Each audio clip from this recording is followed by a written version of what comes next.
So I did a collaboration, there's like 10 stories in my book. So I turned 50 this year, and basically the idea of my story is that you can achieve anything you want, no matter where you come from, what you've been through, trauma, all the rest of it. So that's the whole idea of the story. So I'm also partially sighted. So I am going to need a torch as well. Okay. Because the lighting is like not very good. As long as you point at the page and not us, we don't care. No. So I was just like, I'm not even going to get, no, I'm just going to rock up, put the torch on if I need it. It is what it is, isn't it? Excellent. So the book's called From the Ashley She Ignited, but my story is actually called Turn Your Pain into Power.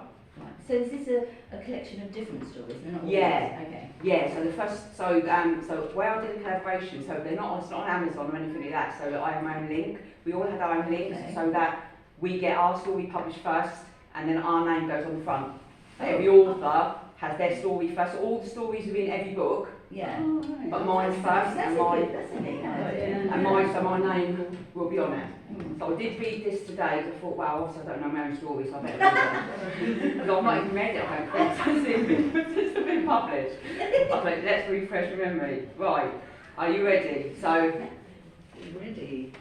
right, so turn your pain into power. I'm feeling super grateful and proud of myself. Having the attitude of gratitude is something I live by and is essential for a happy, successful and fulfilled life.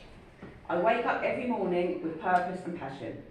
My morning routine is my favourite part of the day, and I'm an early riser with an alarm set for 3 AM. I've always been an early riser, but one thing that helped me to be more productive is reading a book called The Miracle Morning. I immediately write down 5 things that I am grateful for, which I already have. For example, my dog, my friends, my health, and 5 things on my goal list vision board that I still want to achieve. I always write them in the present tense. I am so happy and grateful now that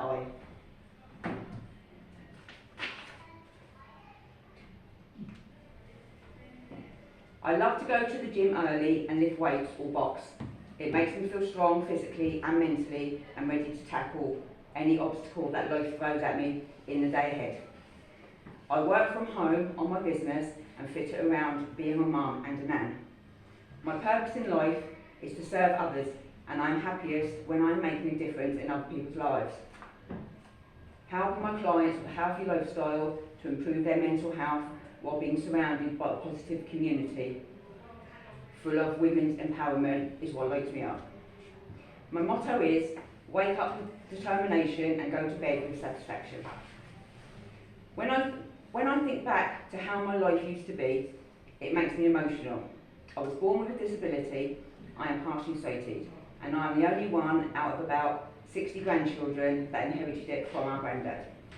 I was about 3 before they realised, and the doctors said I would never have a job or achieve anything in life. That is how I was raised, because my mum didn't know any different. You don't know what you don't know. If you are told you can't do something enough, you believe it, and it will become reality. This carried on through my school years, from infants to seniors. Teachers would make fun of me and punish me because I couldn't write on the line due to not being able to see them. This led to me having no confidence. I went to see a careers advisor before I left school. I always wanted to be a nursery nurse. However, he said that I couldn't and that he would never trust me with his kid, somebody like me. Even though I was brought up on the council estate, I led a pretty sheltered life, not being able to do the same things as my peers. This just led to frustration and loneliness, and I was always angry. My earliest memory of when my depression started was probably from the age of about 15. I have suffered from depression since, but looking back, this was due to the lack of hope I had due to having poor eyesight. This was the cause of it, even though I didn't realise it at the time. I had no future to look forward to.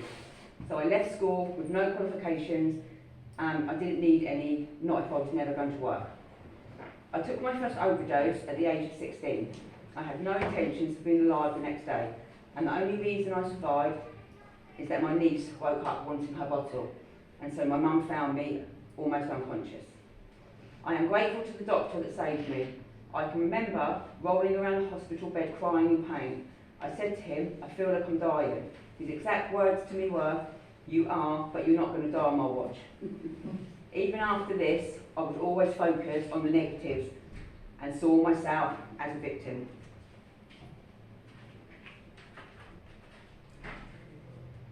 At the age of 17, life as I knew it changed when I was raped. This just added to my negative mindset, and in the aftermath, I fell into a toxic relationship. I wanted kids as I thought that would make me happy. It didn't. So I now know that happiness comes from within.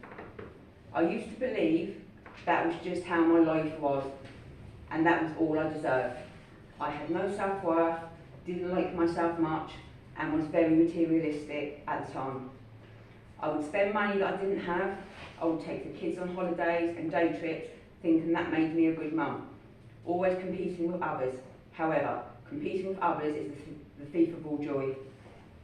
This sums up how I lived for the first 40 years, but I had no positive influence in my life. If I could give my younger self one piece of advice, it would be that your current situation isn't your final destination. I woke up every day and didn't dare to look at myself in the mirror, the fear of not liking what I saw. I was brought up in a world surrounded by negativity, and as I now know, you become the average of the 5 people you surround yourself with. I had the belief system that I couldn't survive or function on my own without someone else to do everything for me because I had a disability.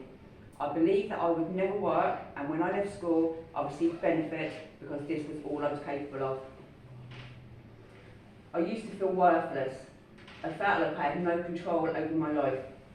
I would ask for someone's opinion before I did anything.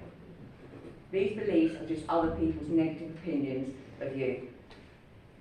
One quote I live by now is, don't let people's opinions become your reality, by Les Brown. This is the first positive quote that ever resonated with me. I grew up in such a busy house. There was 4 siblings, and at one point my 3 cousins moved in. The person who shouted the loudest was the one that was heard, and I was the introverted one at the time. I never had a voice and was always shut down. I always classed myself as having a good childhood. However, a lot of trauma did come from my childhood that I'm now aware of. I used to blame myself for everything, including when I was raped. I had no control over what happened to me after the rape, and it was never asked or given a choice in what happened after that day regarding court proceedings. The attack was brutal, and the rape left me with severe injuries, and I was in a lot of pain physically and mentally. That day led to me to become obsessed with how I was feeling. I just felt lost and so abnormal. I became obsessed with the, can't read my own words.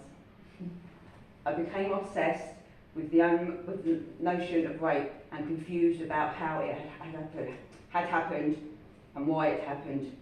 I obsessed with watching films featuring rape, looking for answers on how I was supposed to feel.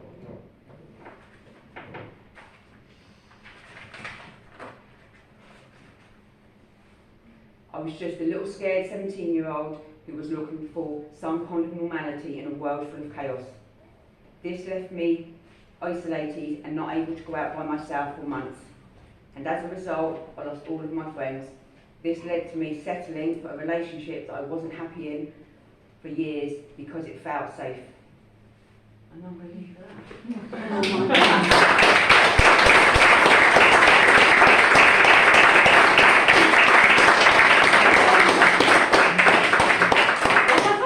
Oh yeah, that was amazing. Well done. Well done.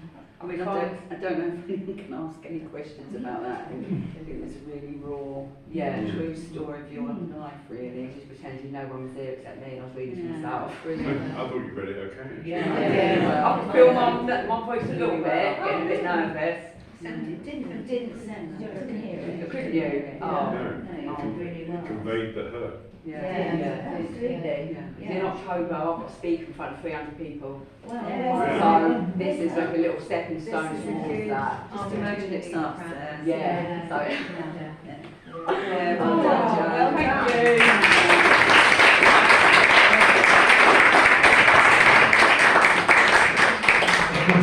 Do you want to tell us where we can get your book from then? So I have a link.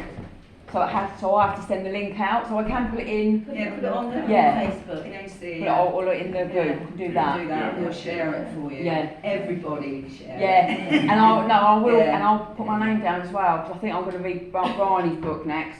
So I do want to. I'm going to do it. Yeah. I heard a little bit of that the other night. So yeah, we're going to read that first. But yeah. But thank you. Well done. Right. How do you feel about going next then, Wendy?